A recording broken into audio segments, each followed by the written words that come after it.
Muito bem. Ministro, o senhor falando um pouco sobre essa questão, né, de competências, a Câmara dos Deputados e o Senado Federal, a cada tantas semanas, retoma essa pauta de limitar mandato do ministro do Supremo, limitar escopo de atuação do Supremo, seja com foro privilegiado, seja com outras iniciativas, e, em certa medida, tem apelo e apoio de uma parte da população que aprova iniciativas desse tipo.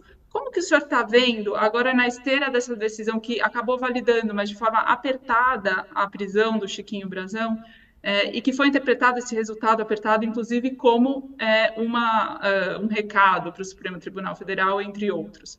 Como que o senhor viu essa decisão apertada da Câmara e essas iniciativas que aqui e ali se pipocam, né, de tentar limitar a atuação do Supremo?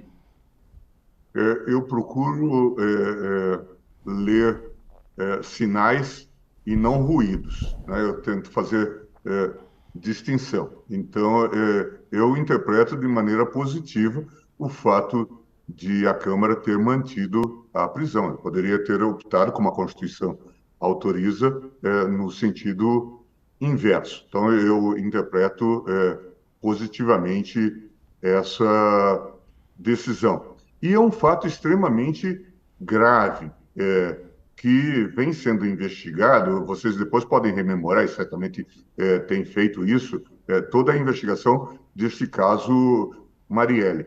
Eu até vejo nesse caso, além do simbolismo e também da efetivação possível de justiça, eu vejo uma grande janela de oportunidade para nós enfrentarmos a criminalidade organizada que está presente na própria política. Então, é preciso que a gente analise, olhe o copo meio cheio e não o copo meio vazio.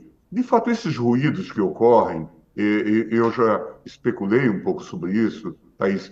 Eu acho muito interessante que, diante de tanta coisa que aconteceu e do papel que o Supremo desempenhou, que nós estejamos exercendo o papel de geni nessa história. Não que nós sejamos irreformáveis ou que não haja possibilidade de fazer reformas em relação ao Supremo, mas que o Supremo seja o órgão primeiro a sofrer reforma, de fato, suscita indagação. Eu citei aqui o problema com os militares, problema com as polícias militares, problemas sérios. Veja, o 8 de janeiro não teria ocorrido se não houvesse abstenção da Polícia do Distrito Federal. Tanto é que alguns comandantes resultaram presos. E esse era um modelo que já se falava que Bolsonaro poderia usar, que foi o que ocorreu na Bolívia, por exemplo. A polícia cruza os braços e deixa todos nós sem defesa. Então, veja, e não há iniciativa nesse sentido. Recentemente eu vi uma notícia, também publicada por vocês, de que um bicheiro do Rio de Janeiro, Rogério de Andrade, conta com 100 policiais na sua guarda pessoal. Veja, isso exige reformas sérias na área de segurança pública. E onde que estão as iniciativas nessa seara? A própria participação de militares nas atividades civis. Veja que nós tivemos quase que um genocídio no Brasil, se não com Pazuello, o general da ativa no Ministério da Saúde. Falam que o Supremo interveio excessivamente.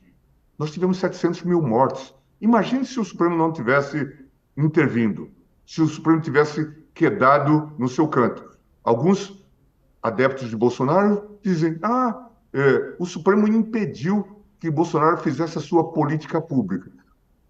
Qual era a política pública do Bolsonaro em matéria de saúde? Veja que até a vacinação, a ideia da imunização, saiu de uma ordem inicial monocrática. Veja que agora querem impedir as decisões monocráticas do ministro Lewandowski. Então, é muito curioso. Eu só posso compreender dentro desse quadro de conflagração e talvez de um ambiente de uma certa fake news.